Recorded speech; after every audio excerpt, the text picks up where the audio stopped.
Welcome to the XWC stream. Welcome to the podcast, whatever you want to call it. Whatever we got this week. Yeah, exactly. I am the Xtreme Wrestling Center head trainer, David Cattin.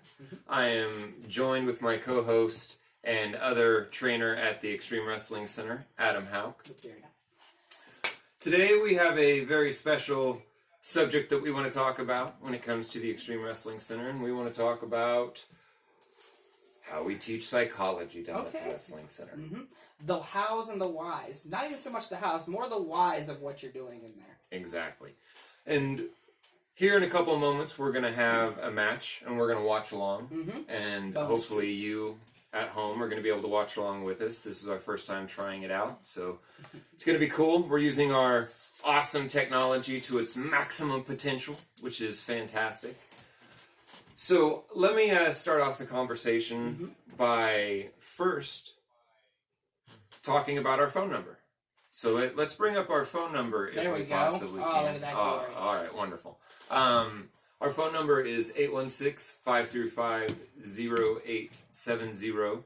You can give us a call if you want to talk about coming in for a tryout down at the Xtreme Wrestling Center. You can give us a call if you're interested in just getting information about the Xtreme Wrestling Center. Right now it is $30 tryouts. Practices are $20 a practice or $50 for the week if you'd like to come down and check things out. And, I mean, to be perfectly honest, the phone number's the best way to get in direct contact with us. So if you have questions or if you're trying to figure out when you can come in to set up for your tryout, honestly, the phone number's the way to go. You're going to get a hold of one of the trainers pretty much directly, so you're going to get first-hand knowledge of what you need to know. So absolutely. Any information at all. If you want to know about birthday parties, we do those. Yes. You want to know about just personal one-on-one training sessions, we do those. Yes. You want to know about just coming in and being a fan and wanting to know how it works, we have tours. Come in and see how things work. Have a conversation with us. Why not? So, the big thing is the Xtreme Wrestling Center. We're the center for everybody. We want everyone to come in, vets, amateurs, people just fans of professional wrestling. Come on in, and we have something for you. Definitely something to sell you for sure. If you're just a fan, or you can definitely come in and just watch some wrestling and figure out how to come to one of our live shows with KCXW. Absolutely. I mean, and you come in, you may see something that, okay, well, maybe that's something I can do. We'll be able to sit down with you and figure out if that's an avenue you want to take, or, you know, like we talked about in our last cast, you know, we've got manager, we've got referee, so if that bug happens to bite you, you know, there's different ways we can help you out for sure. Absolutely. So let's talk about the Xtreme Wrestling Center, what we talk about, how psychology is important to us. For sure.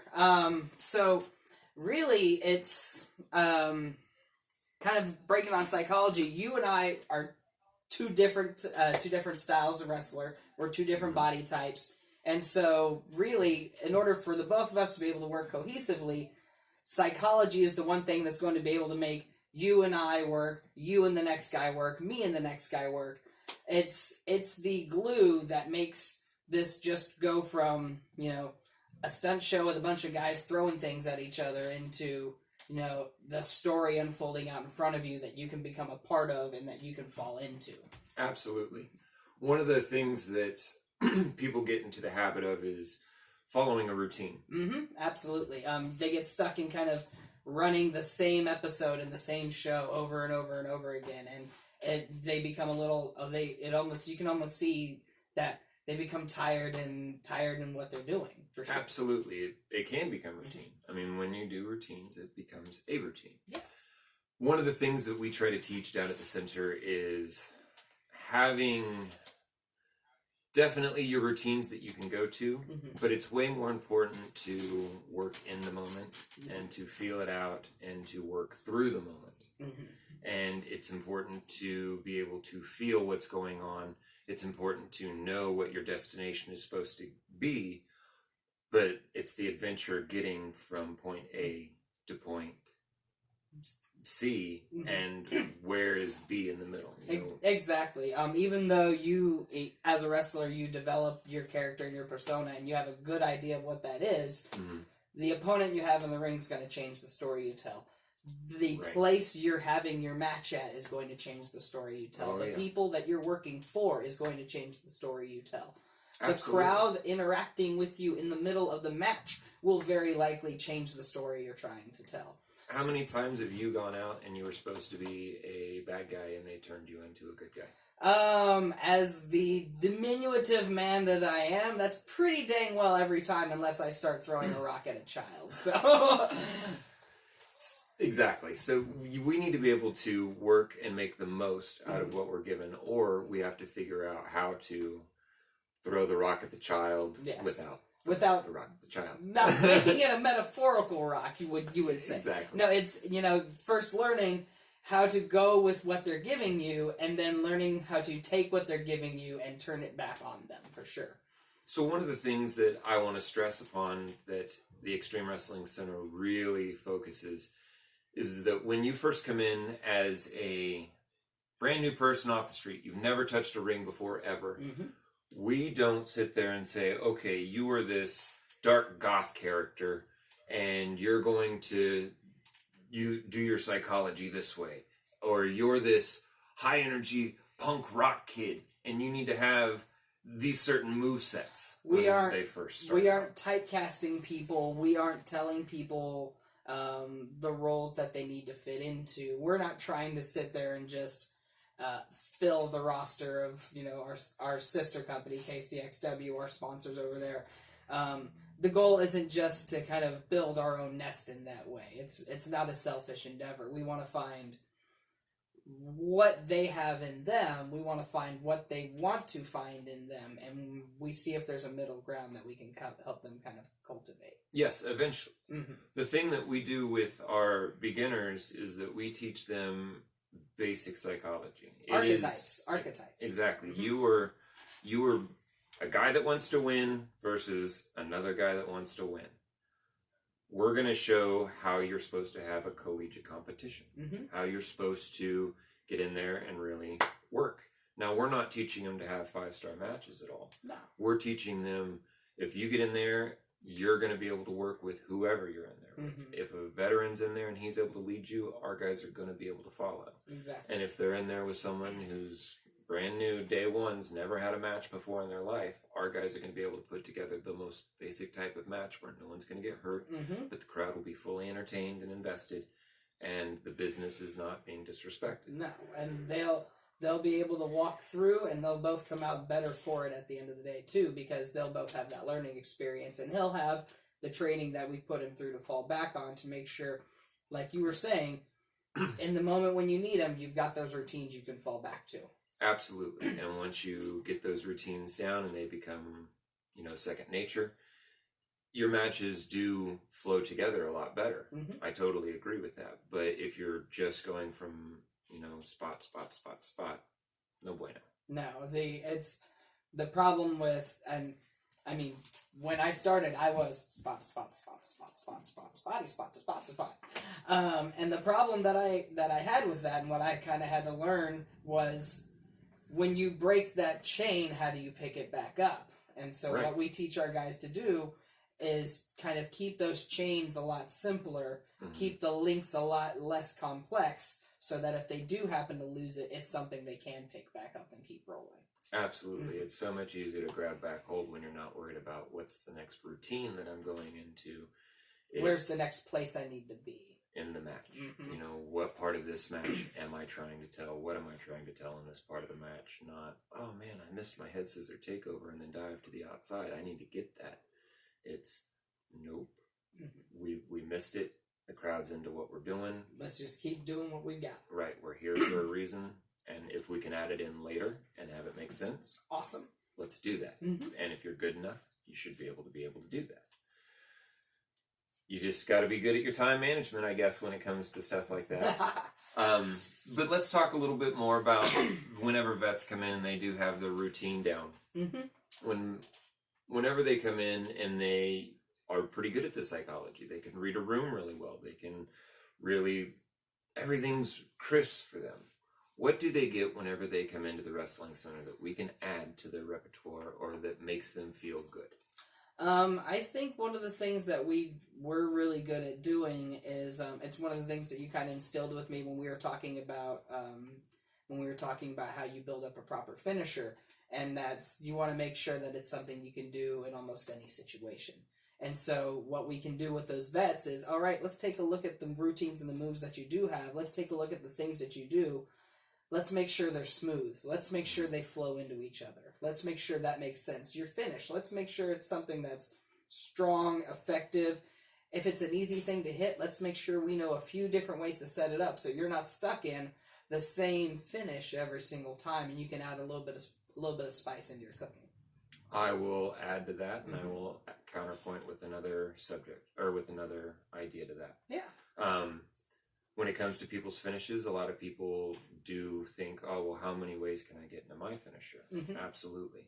There's a lot of guys out there that don't understand how to get into a finish that doesn't involve their finisher. There's a lot of different finishes out there that you shouldn't hit your finisher on. There should be different type of roll-ups, different type of submissions, different types of just scenarios where the finish doesn't involve, I'm going to hit you, boom, clean, 1, 2, 3. There's different stories to tell, for sure. Exactly. So I think by being able to go over those different scenarios, it definitely helps the veterans with their game. Yes. One of the biggest hindrances or roadblocks that I find for a lot of veterans out there, mostly when it comes to heels, there's a lot of heels come in and they say, David, I get out there, I get people to boo me, but I just can't move up a little bit further. I can't figure out what I need to do to get to that next rank. And so what I tell a lot of the heels is that, what are you doing to not get yourself over as a bigger jackhole? What can you do that gets the baby face over? What are you doing to get the other guy over? What are you doing specifically to make him look good? Not to make the crowd boo you. Not to make them hate you, but rather what gets them behind the face in a way that they're like, okay, this guy's got something going for him. 100%. To be a good heel, you have to have the crowd not like you. And you have to have that heat where it's not go home heat. It's that I want to see you lose heat. Yeah. But if you're not doing anything to build up your baby at the same time, they don't have anything to channel that energy into. Absolutely nothing. And if all they want to do is see you lose over and over and over again, and you haven't built up your opponent, eventually you're just squashing yourself into a corner. Yes. You're going to be stuck. So by teaching veteran heels whenever they come in, how do I continue to get, or how do I build up my opponent while still being this total jerk?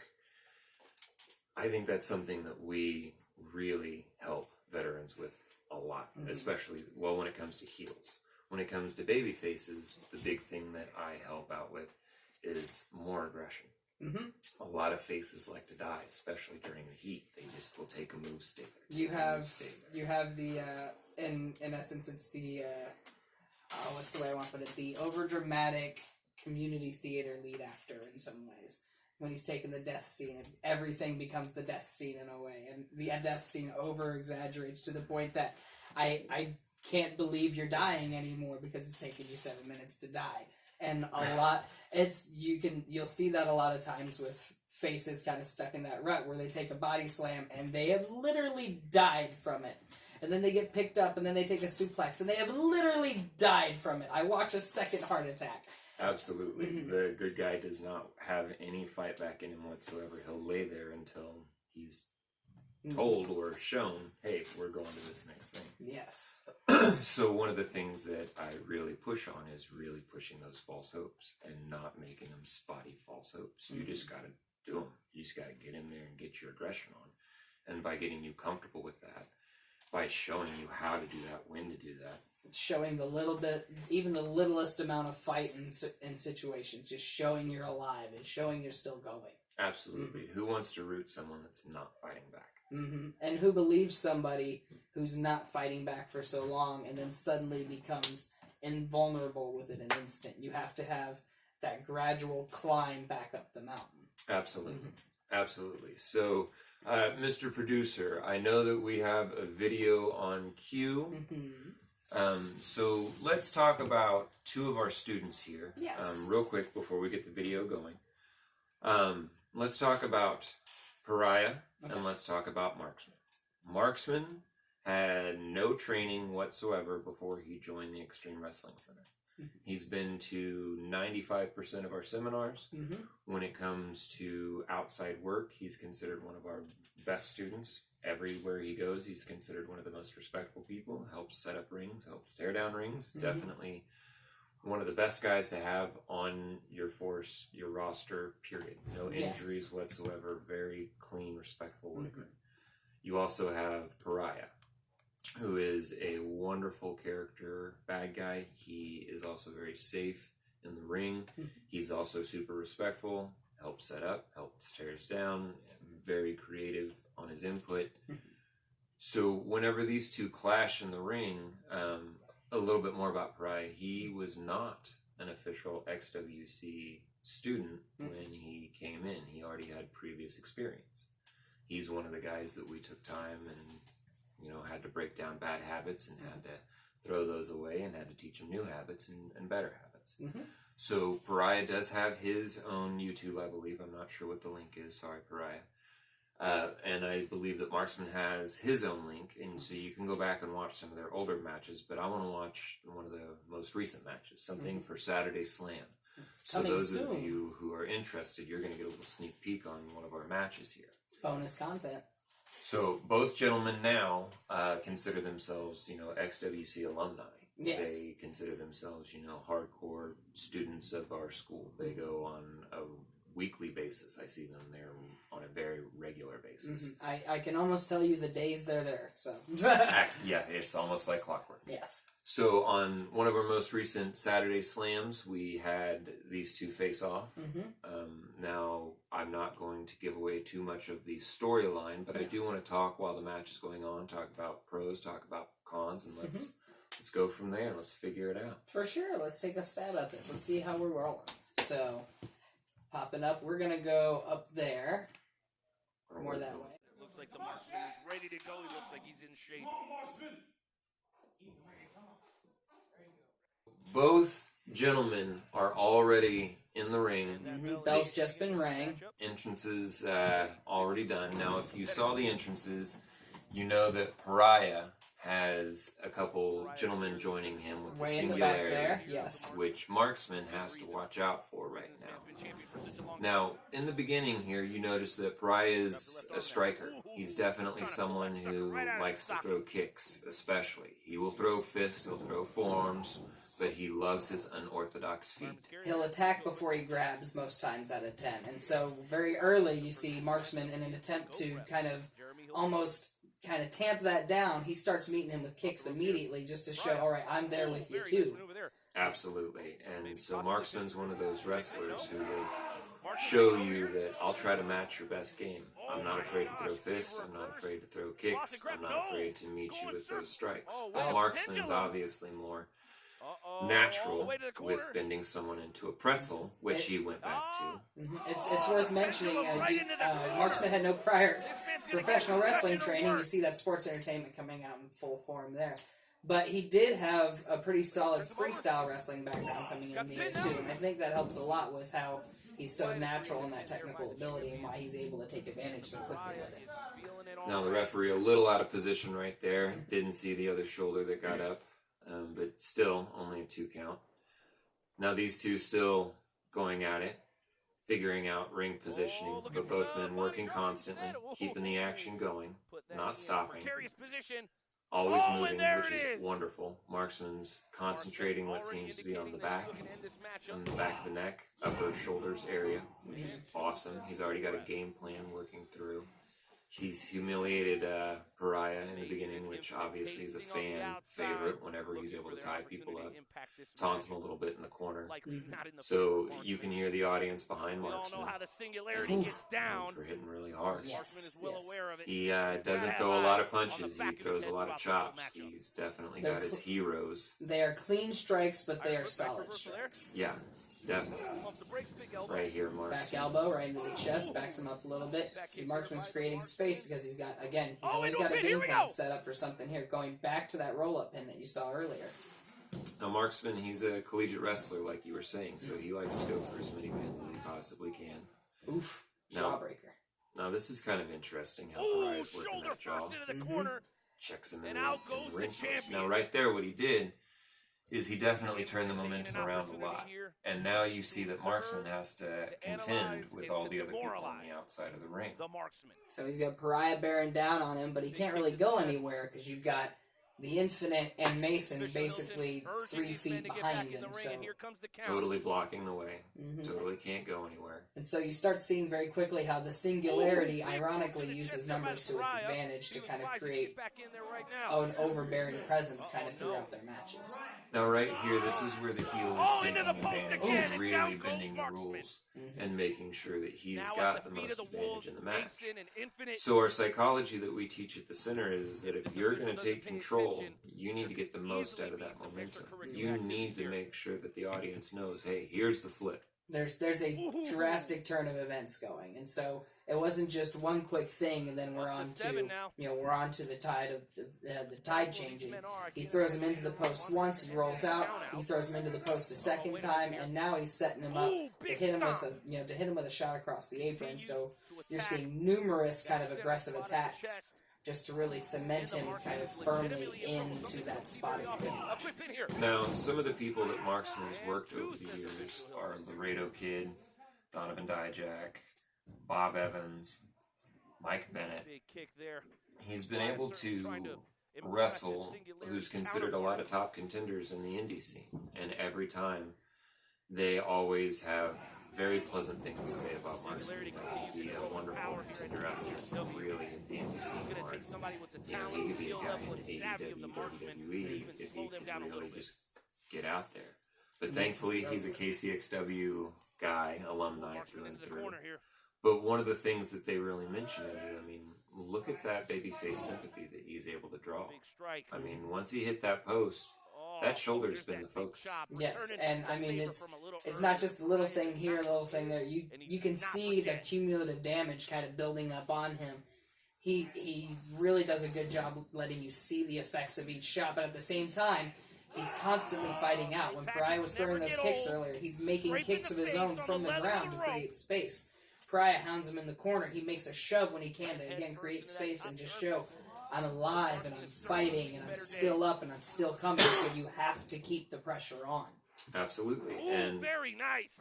Pariah hasn't let up. No, not at all. You don't have an option to, and that's great because, like you were saying, it keeps the action moving without us having to whip each other constantly from rope to rope and run ourselves ragged. So one of the things I say to our students is cardio, cardio, cardio. So by being able to go 15 minutes, that's good for standard, but we want our guys to be able to go Broadway. And if you can't keep the action going for a solid 10, 15, there's no way you're going to be able to go Broadway. No. And you got to keep that action going. You have to be able to keep moving. And look at Marksman here, fighting back, fighting through. Again, not dying on that ring, not giving up 100%, always fighting back. Look at that. Even after the super kick, he's still prone, moving around. Shoulders are up off the mat almost instinctively. Exactly. Not, flat back and just, I'm a zombie. No, Go ahead and get me. He's up so you can see his face. He's up so you can see that pain. He's up so you see that he's aware.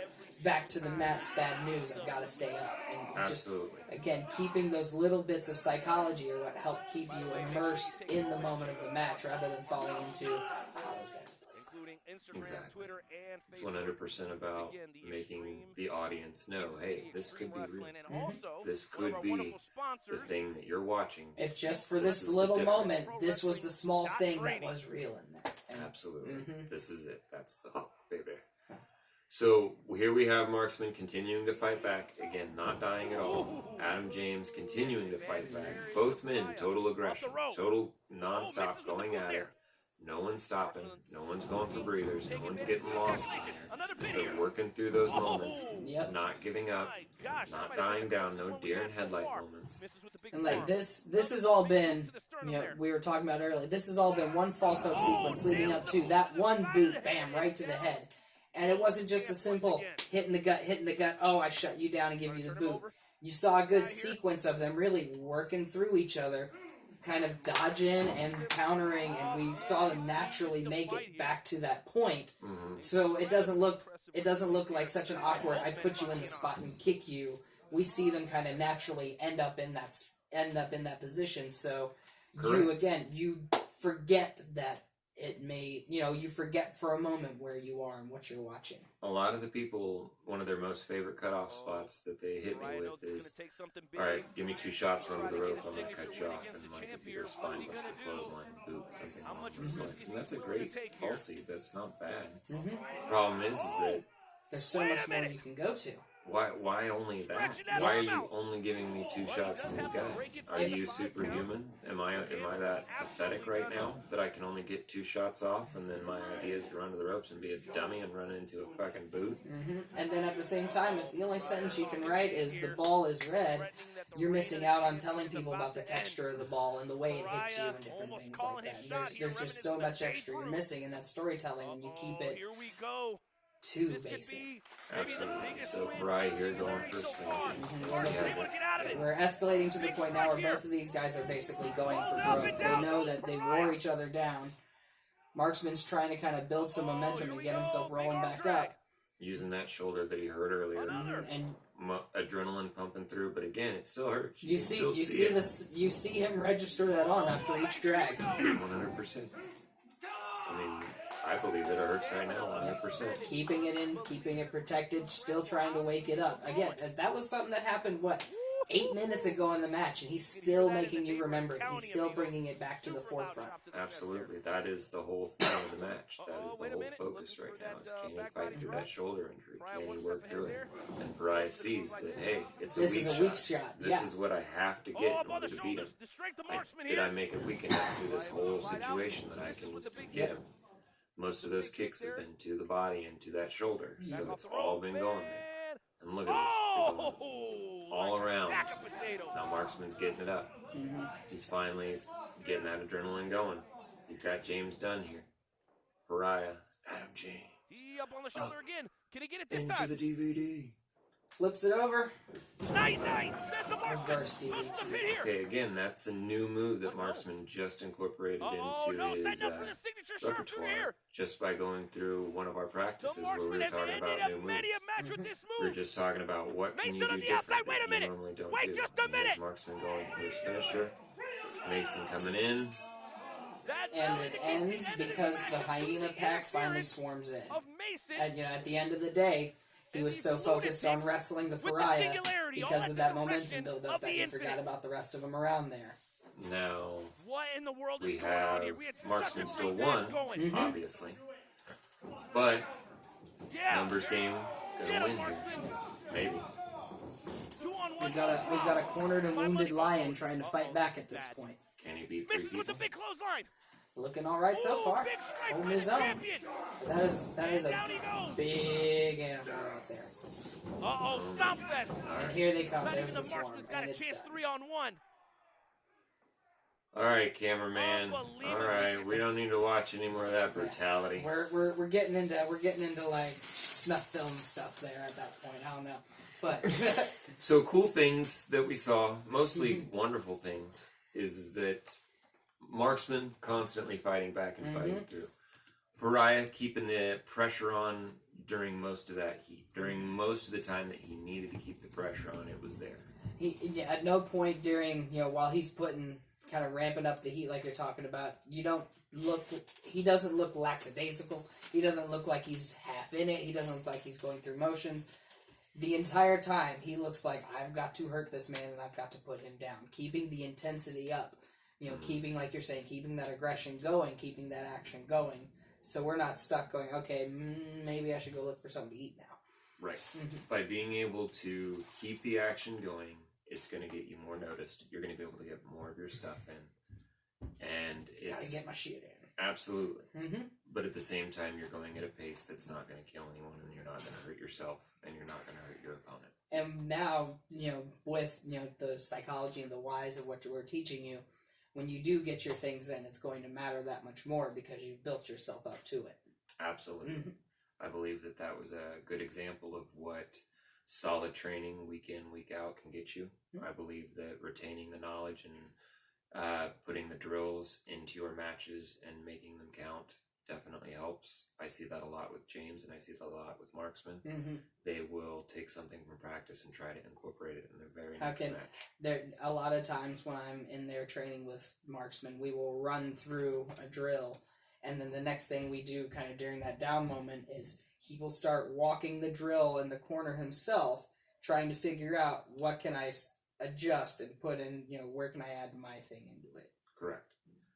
So I believe that this is a great first part into our depth into some psychology that we teach down at the Xtreme Wrestling Center. Next week, we'll be back with part 2. Another bonus content for you. Absolutely. I want to thank everyone for watching this. I want to thank our workers at the KCXW for putting on this awesome match, Marksman and Pariah. It was a pleasure to watch it, and hopefully you at home enjoyed it. If you have any comments, concerns, if you have any questions for us, feel free to hit us up. Give us a call at the number of 535-0870. Yeah, there you go. And if you want to give us a message on Facebook, feel free to hit us up at the Xtreme Wrestling Center. If you want to hit us up on Instagram, you can hit us up on Instagram. Mm-hmm. Any sort of messages, any sort of feedback, give us a call, come in, visit us. We'd appreciate it. Adam, any final words? No, I think that's a pretty solid wrap-up. I want to thank the production team for making this a pretty smooth ride for our first run on a match watch back. Absolutely. Absolutely. And I can't wait to see the next match. So, awesome. Another match.